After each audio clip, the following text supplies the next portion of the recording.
ನಮಸ್ತೆ ವೀಕ್ಷಕರೇ, ಓಂ ಶ್ರೀ ಯೂಟ್ಯೂಬ್ ಚಾನಲ್ಗೆ ತಮಗೆಲ್ಲರಿಗೂ ಸ್ವಾಗತ. ಇಂದಿನ ವಿಡಿಯೋದಲ್ಲಿ ಮನೆಯಲ್ಲಿಯೇ ತುಪ್ಪವನ್ನು ಯಾವ ರೀತಿ ತಯಾರು ಮಾಡಬೇಕನ್ನೋದನ್ನು ತೋರಿಸ್ಕೊಡ್ತಾ ಇದ್ದೀನಿ.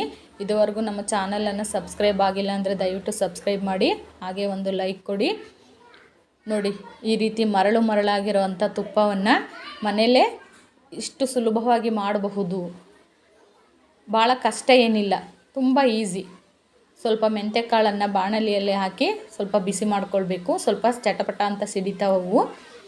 ಆ ರೀತಿಯಾದ ನಂತರ ಒಂದು ಪಾತ್ರೆಯಲ್ಲಿ ಬೆಣ್ಣೆಯನ್ನು ಹಾಕಿ ಕಾಯಲಿಕ್ಕೆ ಇಟ್ಟಿದ್ದೀನಿ. 10 ಮಿನಿಟ್ಸ್ ಕುದಿಸ್ಬೇಕು. ಅದರಲ್ಲಿರ್ತಕ್ಕಂಥ ನೀರಿನ ಅಂಶ ಎಲ್ಲ ಹೋಗೋ ಥರ ಚೆನ್ನಾಗಿ ಕುದಿಸ್ಬೇಕು. ಈಗ ಇದಕ್ಕೆ ಸ್ವಲ್ಪ ಉಪ್ಪು ಹಾಕ್ತಾಯಿದ್ದೀನಿ.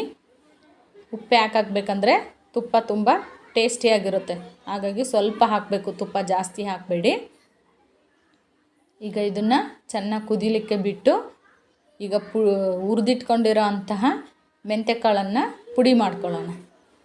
ಚಟ್ನಿ ಕುಟ್ಟುವಂಥ ಒಂದು ಕಲ್ಲಲ್ಲಿ ಬಿಸಿ ಇರೋ ಮೆಂತ್ಯಕಾಳನ್ನು ಹಾಕಿಬಿಟ್ಟು ಚೆನ್ನಾಗಿ ಪುಡಿ ಮಾಡ್ಕೊಳ್ಬೇಕು. ನೋಡಿ, ತುಪ್ಪ ಕಾಯಲಿಕ್ಕೆ ಈ ಮೆಂತ್ಯಕಾಳಿನ ಪುಡಿ ತುಂಬ ಟೇಸ್ಟು. ಈ ಮೆಂತ್ಯಕಾಳಿಂದಲೇ ತುಪ್ಪ ಟೇಸ್ಟಿಯಾಗಿರೋದು, ಹಾಗಾಗಿ ಈ ಪುಡಿ ತುಂಬ ಇಂಪಾರ್ಟೆಂಟು. ನೋಡಿ, ಈಗ ಕುದೀತಾ ಇರೋವಂಥ ಬೆಣ್ಣೆಯಲ್ಲಿ ಮೆಂತ್ಯಕಾಳಿನ ಪುಡಿನ ಹಾಕ್ತಾಯಿದ್ದೀನಿ. ಅದು ಬೆಣ್ಣೆ ಒಳಗೆ ತುಂಬ ಚೆನ್ನಾಗಿ ಮಿಕ್ಸ್ ಆಗಿ ಚೆನ್ನಾಗಿ ಕುದಿಬೇಕು.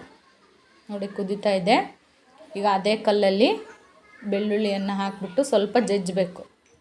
ಒಂದು 4-5 ಹೋಳು ಬೆಳ್ಳುಳ್ಳಿ ಹಾಕಿ ಜಜ್ಕೊಳ್ಬೇಕು. ಈಗ ನೋಡಿ, ಕುದೀತಾ ಇದೆ. ರೆಡಿಮೇಡ್ ತುಪ್ಪಕ್ಕಿಂತ ಮನೆಯಲ್ಲೇ ತಯಾರಿಸಿರೋಂಥ ತುಪ್ಪ ತುಂಬ ಟೇಸ್ಟಿಯಾಗಿರುತ್ತೆ. ನೀವು ಬೇಕಾದರೆ ಎರಡನ್ನೂ ಕೂಡ ಡಿಫ್ರೆನ್ಸ್ ನೋಡಬಹುದು. ರೆಡಿಮೇಡ್ ತುಪ್ಪ ಯಾವ ರೀತಿ ಇರುತ್ತೆ, ಮನೆಯಲ್ಲಿ ಕಾಯಿಸಿರೋ ತುಪ್ಪ ಯಾವ ರೀತಿ ಇರುತ್ತೆ ಅನ್ನೋದು ನಿಮಗೆ ಗೊತ್ತಾಗುತ್ತೆ. ಮನೇಲಿ ತಯಾರಿಸೋದೇನು ತುಂಬ ಕಷ್ಟ ಇಲ್ಲ, ತುಂಬ ಈಸಿ.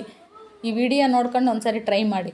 ಬೆಣ್ಣೆಯನ್ನು ಬೇಕಾದರೆ ಮನೆಯಲ್ಲಿ ನಾವು ಹಸುಗಳನ್ನ ಸಾಕಿಲ್ಲ ಅಂದರೆ ಹೊರಗಡೆ ಬೆಣ್ಣೆನ ಹಳ್ಳಿನಲ್ಲಿ ಸಿಗುತ್ತೆ, ದುಡ್ಡು ಕೊಟ್ಟು ತೊಗೊಂಡು ಬೆಣ್ಣೆನ ಈ ರೀತಿ ಮನೆಯಲ್ಲೇ ತಯಾರಿಸ್ಕೊಂಡ್ರೆ ಆರೋಗ್ಯಕ್ಕೆ ತುಂಬ ಒಳ್ಳೆಯದು.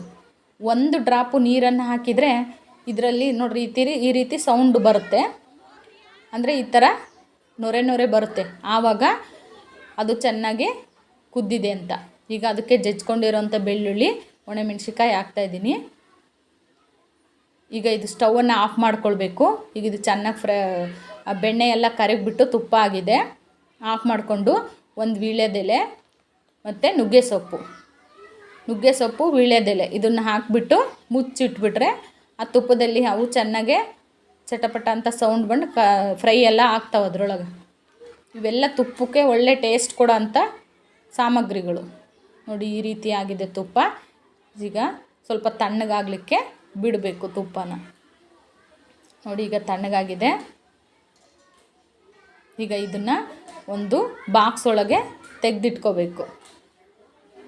ಬೇಕಂದರೆ ಅರಶಿನ ಪುಡಿ ಕಲರ್ ಹಾಕ್ಬಹುದು, ನಾನು ಹಾಕಿಲ್ಲ. ನೀವು ಬೇಕಂದರೆ ಕಲರ್ ಬೇಕಂದರೆ ಹಾಕ್ಕೊಳ್ಬಹುದು. ಈಗ ಮೇಲೇ ಅದನ್ನು ನೀಟಾಗಿ ಒಂದು ಬಾಕ್ಸಿಗೆ ಈ ರೀತಿ ತೆಗಿಬೇಕು.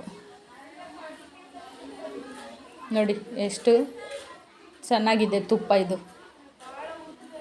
ಈಗ ಫ್ರೈ ಆಗಿರೋ ಅಂಥವೆಲ್ಲ ಒಂದು ಬೌಲಿಗೆ ಹಾಕ್ಕೊಂಡು ಇಟ್ಕೋಬೇಕು. ಬೆಣ್ಣೆ, ಬೇಕಾಗಿರೋಂಥ ಸಾಮಗ್ರಿ, ವೀಳ್ಯದೆಲೆ, ಒಣಮೆಣ್ಸಿಕಾಯಿ, ಬೆಳ್ಳುಳ್ಳಿ ಮತ್ತು ಮೆಂತ್ಯಕಾಳು, ನುಗ್ಗೆ ಸೊಪ್ಪು, ಇಷ್ಟೇ.